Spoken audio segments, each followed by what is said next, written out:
কেউ নেই রাস্তাঘাটে, একদম ফাঁকা। তো আমি একটু সামনের দিকে যাচ্ছি, সামনের দিকে যাব একটা জিনিস আনতে। জিনিসটা হচ্ছে দই।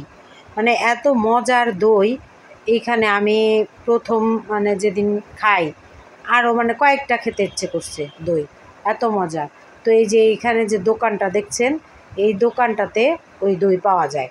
তো সবাই মানে এইখান থেকে দই নিয়ে খাওয়া শুরু করেছে। এত মজার মানে বলে শেষ করা যাবে না।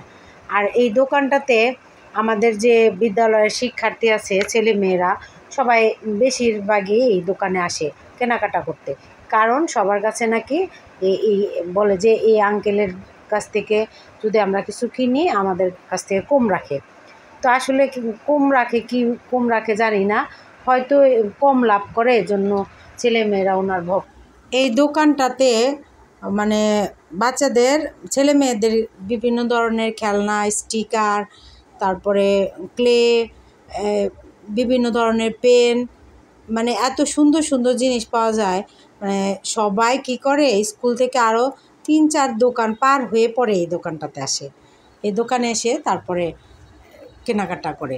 বলে যে আঙ্কেল আপনার দোকানে সব কিছু দেখলেই কিনতে ইচ্ছা করে।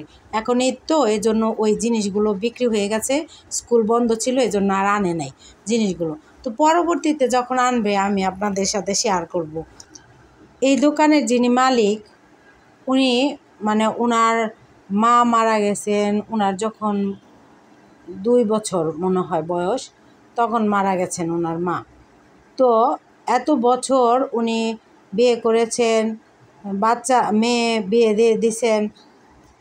এত বছর পর উনি একটা সরকারি জব করতেন, কিন্তু জবটা করোনাকালীন সময়ে সব কিছু মানে হয়ে গেছে, বন্ধ হয়ে গেছে। পরে ওনাদেরও চাকরিটা আর কি হয়ে গেছে, সমস্যা হয়ে গেছে। তারপরে উনি এই দোকানটা দিয়েছেন। তো দোকান দেওয়ার পরে উনি ওনার মায়ের নামে দোকানটা দিয়েছেন। তো দেখেন, অন্য সব মানুষ হলে কী করতেন, মেয়ের নামে বা বউয়ের নামে বা নিজের নামে দিতেন। উনি ওনার মায়ের নামে দোকানটা দিয়েছেন, কারণ হচ্ছে ওনার মায়ের নাম নেওয়ার মতো কেউ নেই, এজন্য উনি ওনার মায়ের নামে দিয়েছেন।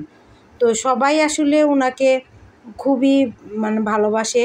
ওনার দোকানটা ছোট হলেও সবাই এখান থেকে কেনাকাটা করে বেশি। এর আশেপাশে অনেক বড় বড় দোকান আছে, সেগুলো চলে রাস্তার সাথে যেগুলো, কিন্তু এই দোকানটাতে বেশিরভাগ মানে ভাবিরা, তারপরে ইয়াং জেনারেশন যারা বেশিরভাগ এখানে আসে, এসে এখান থেকে কেনাকাটা করে। তো আপনারা যারা এখান মানে পরিচিত যদি থাকেন নরসিংদীতে, তারা এই দোকানে আসতে পারেন, এসে আপনাদের প্রয়োজনীয় জিনিসপত্র এখান থেকে কিনে নিয়ে যেতে পারেন। তো ভালো থাকবেন সবাই, আল্লাহ হাফেজ।